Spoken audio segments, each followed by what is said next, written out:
ఆయన యొక్క స్పీచ్ తెలియజేయడం జరిగింది. కాబట్టి దానిని వినాలంటే దానికి కారణం ఎవరు? బాబాసాహెబ్ అంబేద్కర్. మనము ఆయన ఇచ్చిన మన యొక్క పవర్ ను మనం వినియోగించుకొని మనం కూడా అధ్యక్ష పీఠానికి వస్తున్నామంటే దానికి కారణము మనం బాబాసాహెబ్ అంబేద్కర్. కాబట్టి మరి అధ్యక్షులుగా అయినప్పటికీ పెద్దలుగా మరి ఇంకా కూడా మీరు తరతరాలుగా ఎదగాలని గ్రామంలో దళిత వర్గాలు ఎవరైతే అణచివేతపడ్డ వర్గాలు ఉన్నాయో వాటన్నిటి కూడా తీసుకురావాల్సిన అవసరము మీ నాయకుల పైన ఆధారపడి ఉన్నది. కాబట్టి దాని ఆ యొక్క అక్కడ గ్రామంలో పిలవగానే అన్నా నేను వస్తున్నాను అని అన్ని మరి డెవలప్ అవుతాయని నేను అన్నగారు మీరు ఏమి అన్న మేము ఇంకా భారీ మేము మా యొక్క గ్రామంలో మరి నిద్రావస్థలో చేరుకున్నది.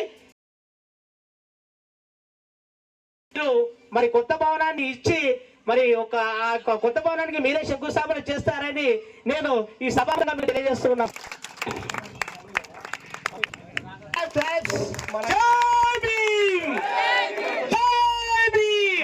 రేపు కానీ ఎల్లు కానీ కౌన్సిలర్ గారు దాని ఎస్టిమేషన్ అంతా ఎంపీ గారి దగ్గర నేను రిక్వెస్ట్ అనుకుంటున్నాను. అదేవిధంగా ఆయన చేసిన రాజ్యాంగం మనం అందరం అనుభవిస్తున్నాం. కాబట్టి ఇక ఎడ్యుకేషన్ ఇస్తేనే తప్ప మనం మిగతాది ఏం ఎడ్యుకేషన్ ఇస్తే